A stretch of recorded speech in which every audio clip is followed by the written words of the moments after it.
I'd be happy to answer any questions. Thank you. Yes, Brian. I just have one question. You said that one of the reasons for this was to cut down on the light. I forget how you put it there, but I mean, if that sign, if that sign right there puts off more light than any sign in the city of Elyria, and you approve that one? As I said earlier, and I can't speak from anything other than the file because I was not here, but it's my understanding that was an oversight. Absolutely, if we would have known that that was illuminated, we would not have approved it. Why is it still lit up every night then? I mean, why haven't they been cited? Why aren't they here arguing their case? It was part of the approved plan.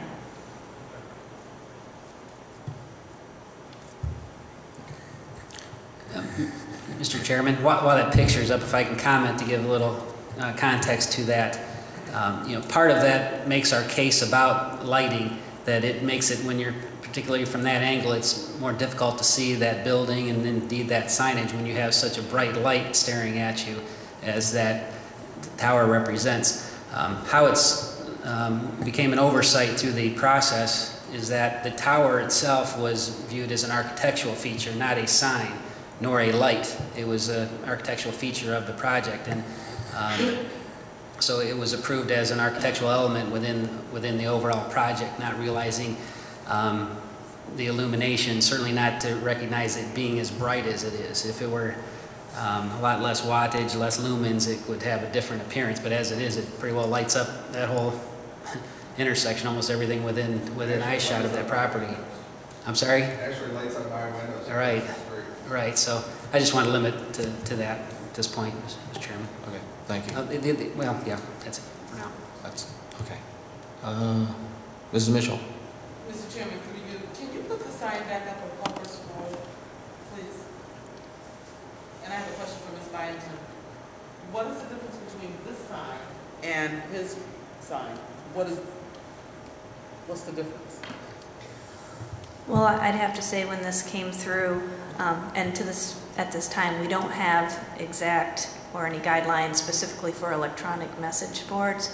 I think that we will probably be contacting puffers. I agree that if they're flashing white backgrounds on this sign, that it really isn't different than his sign, and it's just something that has not come to our attention until now. But we might need to adjust our guidelines to take this into consideration. Mr. Chairman, I do have one question in light of this section of the city ordinances that were given to us, this 1174-03H. Now, it's my understanding that one of the reasons that puffer sign was approved was we have no guidelines dealing with that type of sign. That's not correct. It's a permitted sign. Electronic message boards are permitted. Some cities require conditional use permits. We do not. The issue with puffer sign was actually the way... Have you ever looked at the puffer sign, Ms. Byington? Yes, the puffer sign was actually the problem. The reason they had to have a variance was because it's projecting. It wasn't that it's an electronic message board. It was the way that it was erected on the building. Well, but I understand there's no guidelines dealing with it. It's treated just like a regular sign structure. The interior message part doesn't have any regulations. We may need to look into how long a message should be displayed before flashing, and that bright lights should not be flashing. It's something we need to look into. I've seen that sign. As a matter of fact, that sign attracted my attention one time when I was sitting in a car on the corner of 4th and East River. And now I'm looking at this ordinance that clearly says, however, no illuminated sign shall be permitted, any part of which flashes on or off or displays changing degrees of intensity. That seems to me clearly to fit that sign. I'll have to look into it further because there are sections that and a definition for electronic message. It's changing all the time. It changes background, it changes colors, it isn't always white, it changes messages. It's going boom, boom, boom. And this is at night. Yeah. And in that case, we have a ton of these within the city, so I think we need to look at it closely. Well, I was told that one of the reasons that we have these signs is because we don't have guidelines dealing with these signs, but it appears we may have an ordinance that prohibits them. We have a definition for these signs. We don't have regulations in regard to the electronic message of the sign. Well, That's what I think we need. I don't think it has to do with the electronic sign. It has to do with a sign that flashes on and off and changing degrees of intensity. Those are not permitted, are they not? They are permitted. Well, then how come this ordinance says, however, no illuminated sign shall be permitted, any part of which flashes on or off or displays changing degrees of intensity?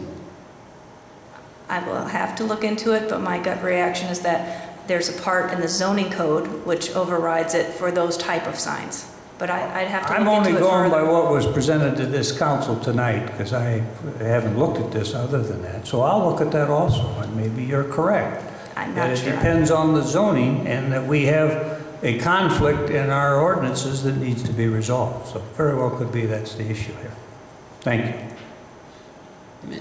Mr. Chairman, while we're on that sign, I might add, you know, that electronic reader board aspect of that sign is one that's the technology. We're seeing them all over, you know, at professional stadiums. We're seeing the electronic billboards along the major highways where they're almost a television quality. There's been an advancement in that technology and the pricing, et cetera. So we're seeing more of that. As Ms. Byington said, there are numerous, you know, half a dozen or so that come immediately to mind around the city that have had this prior to this, and we're likely to see requests for more. If it competes with one of our codified ordinances as to its flashing, there might be a way for it to be operable that still complies with the ordinance, and that we collectively need to address. I might also add, as it relates to that particular sign, that sign in its entirety, in its overall square footage, replaced a pre-existing sign that had the greater square footage. So this, you know, part of the accommodations within design review is that this was a smaller sign. The previous sign had an even larger area that was always white. It had a changeable copy reader board on that space that was always illuminated white. So while there are instances, and noted in this picture, that there are times when it does have that white background, it doesn't at all times, where the previous sign did. So perhaps we can work with this and other owners who have the changeable copy signs, that we can adjust the patterns to be in compliance with the code that Mr. Schilling described. Mr. Chairman, I have another question. That code section that I referred to, 1174-03H, the general title of 1174-03 is General Provisions. And it says the following regulations shall apply to the display of all signs in the city, which clearly means it doesn't make any difference what zoning it says all signs. Now, here's my question really when we get down to this sign, because as I understand it, one of the problems that we have dealing with this sign is the question of, do we or do we not apply discretion, and therefore, based on particular facts and circumstances, allow some signs that maybe the guidelines wouldn't otherwise allow? Is it possible that in regards to the puffer sign, that some discretion was used, because design review and the planning commission does have the power to do variances and can grant those variances if they so choose for certain things? Is it possible that that's what happened regarding the puffer sign? Because as you say, it replaced a larger sign, came down to a smaller sign. I don't know whether the prior sign was flashing. I don't believe it was, because I've been at that corner before this sign came up, so I don't recall that that was there. So is it possible that in the discussion it came up that we have the flexibility, we have the discretion, and we will go ahead and allow this sign based on that application of discretion?